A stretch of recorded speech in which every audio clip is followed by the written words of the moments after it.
Պարոն Հովհաննիսյան, նման կոռուպցիոն սկանդալի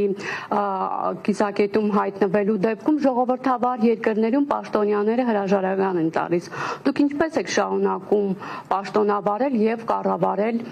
պետության ֆինանսները։ Եվ բացի այդ Նիկոլ Փաշինյանն ասում էր, որ կառավարությունը փողի խնդրեմ չունի, բայց ունի փողն արդյունավետ կառավարելու խնդրեմ։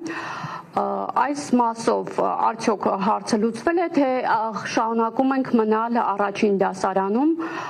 եւ ինչ է անում այս ուղղության ընդհանրապես։ Կատարվել քննությունից բարբերաբար։ Ճիշտն ասած, ես չեմ համարում, որ ես կոռուպցիոն սկանդալում եմ հայտնվել, որովհետև ինչ որ մեկը որոշել է ինքը իրան գովազդի իմ ինչ որ մի բանի հաշվին։ Հիմա եթե ես հայտարարեմ, որ կամ ինչ որ մեկը ձեզ մեղադրի ինչ որ մի անհեթեթ բանի մեջ, դա չի նշանակում, որ դուք հայտնվել եք այդ սկանդալի մեջ։ Եթե դատարանը կուսումնասիրի կամ որ համապատասխան մարմինները կուսումնասիրեն եւ կհամարեն, որ այդտեղ խնդիր կա, ապա բնականաբար կպատասխանենք, կներկայացնենք բոլոր հիմնավորումները եւ համապատասխան գործողություններ կհետևեն դրան, եթե պարզվի, որ ես կոռուպցիայի մեջ եմ ներգրաված, բայց ուղղակի հասարակ տրամաբանությունը հուշում է, որ քանի որ ես այդ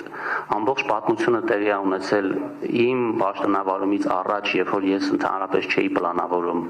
որևէ պետական պաշտոն զբաղեցնել, արդեն ձեզ պատասխանեցի, այսինքն պարզաբանեցի այդ հարցը, թե երբ ինչ պայմաններում է այդ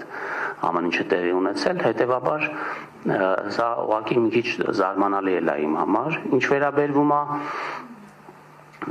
Ինչ վերաբերվում է ֆինանսավորմանը, տեսեք, մեր բյուջեն պլանավորվում է դեֆիցիտով։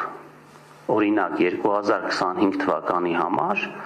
մենք պլանավորել ենք 5.5% դեֆիցիտ։ Օրինակ ինչու դուք բյուջեի պլանավորման ժամանակ հարց չեք տվել, թե ինչի է բյուջեն 5.5% դեֆիցիտով։ Կամ գայք ասեիք, այ որ այդ 5.5% դեֆիցիտով պլանավորել եք բյուջեն, դրա դիմաց պլանավորել եք այսպիսի ծախսեր։ Այդ ծախսերը ինչի եք անում, որովհետև այդ 5.5% դեֆիցիտի մի զգալի մասը օրինակ ուղղվում է մեր պաշտպանական ենթակառուցվածքների զարգացմանը։ Եվ ես որքանով հիշում եմ, այդ ժամանակաշրջանում բոլորը ոգևորությամբ եւ հիացմունքով խոսում էին նրա մասին, թե Հայաստանը ինչքան է մեծացրել իր պաշտպանության ուղղող ծախսերը։ Եւ ես կարծում եմ, որ դա արդարացված է այն առումով, որ մեր քաղաքացիները, բացի նրանից, որ իրականում այդ կարողությունները զարգանում են,